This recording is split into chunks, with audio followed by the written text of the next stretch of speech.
It's your girl, Eb the Celeb, and I'm here with Raekwon. What's up, baby? What's up? And we getting ready for a new album, your fifth solo album. Yeah. And all the other projects, basically, you took like a good little break. It's all the other projects had a good 4 years in between them, but it's only been a year since your collaborative album with Ghost and Meth, and 2 years since your other solo album. So why do you feel like you're putting albums out a lot quicker now than in the early days? Nah, I just promised the fans that, yo, you know what? I ain't gonna stay away that long no more.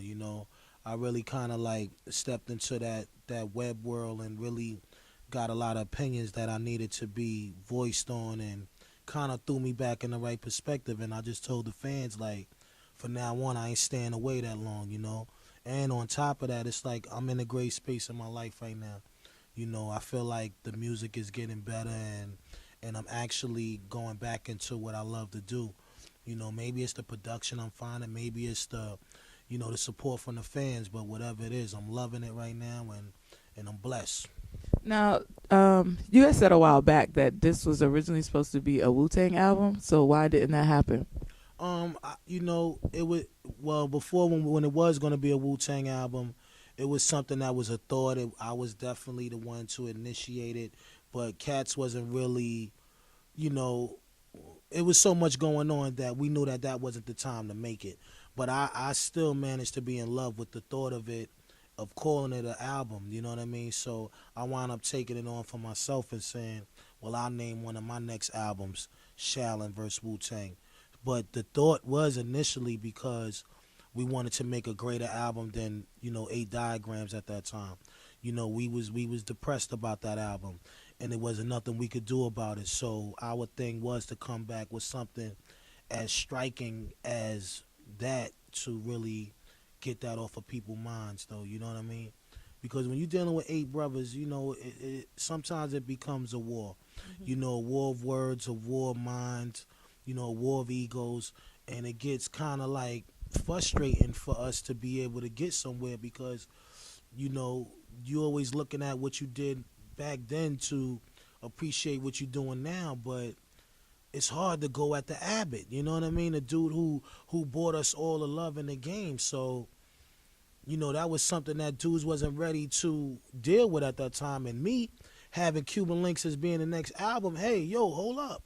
I got a hot record here. I can't afford that to happen for me and my family. And outside of y'all being my brothers, but my family, like, you know what I mean? I don't want fans to think like Ray lost it or the Wu lost it. You know what I mean? And I wanted to really express that to everybody, like, yo, we know this ain't the best album right here, but we wanted to put something else together, but everybody was just in their own world at that time.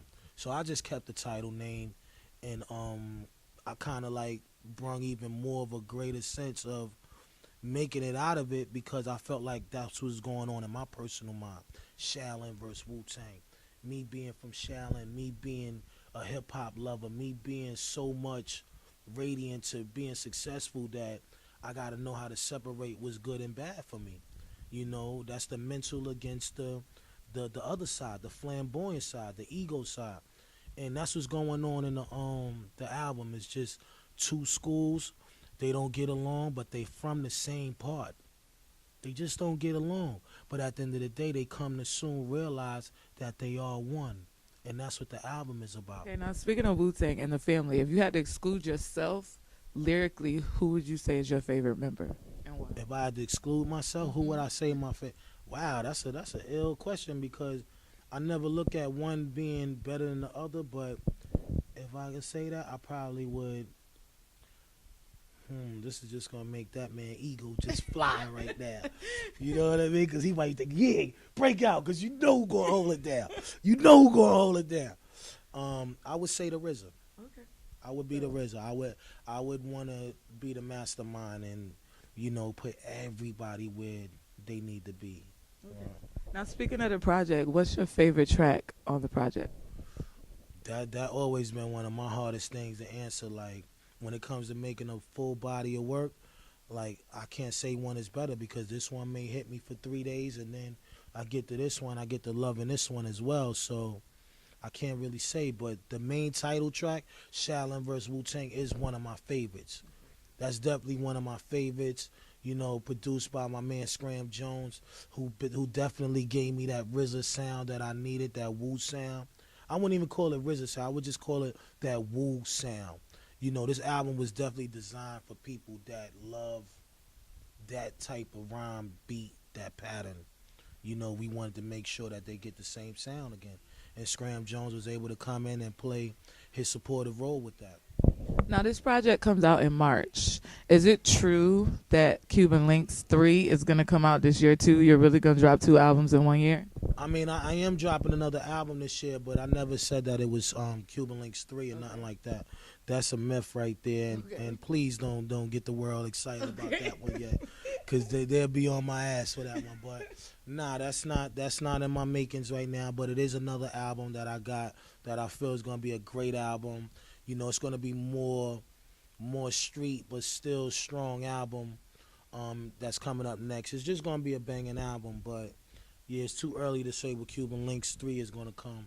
You know, and I appreciate the fans that want that. You know what I mean? But you know, just take what I'm giving you right now and enjoy it, because I'm in a great space right now. So Now, what if you had to do a best of both worlds like type of collaborative album? What R&B cat out right now would you want to have that album with? um if it was me, I probably would want to do it with damn. I'll probably say Stevie Wonder. Stevie Wonder? Whoa, you went real old school, but that's kind of dope. But I was not expecting that at all. I was like, maybe gonna say like Raheem Devon, or maybe gonna say, but that would be dope. Stevie, man, Stevie. All right, okay. If I could sit in Stevie's presence and make it pop, we gonna make it pop. Raekwon, Stevie Wonder album coming soon. There you go. Now, you speak highly of Ninth Wonder a lot, and he recently did a collaborative album with David Banner. Is there any chance that you two guys would do a collaborative album together? Yo, definitely. I mean, the stakes has always been up for that. You know what I mean? Me and him, we real cool too. Like, I just think he's a genius, and yeah, I mean, when he finished doing his thing over there, he know my door is always open for that. And like I said, he's a producer that loves hip hop, and he's hip hop itself. So yeah, I mean, in the future, yeah, I could see something like that happening quick. You got any shout outs? You shout out your Twitter, shout out the album date. Yeah, March 8th, y'all. You know what I'm saying? The album is coming, Shaolin vs. Wu-Tang. Very powerful album. You're gonna love it from beginning to the end, from the head to the foot. Enjoy it. To my fans, y'all know how to get at me. Hit me on the Twitter. You know I'm always here letting y'all know how I'm moving, what's on my mind. I love y'all. Twitter /Raekwon, Facebook /Raekwon. Yo, I'm your brother, man. We out of here. One.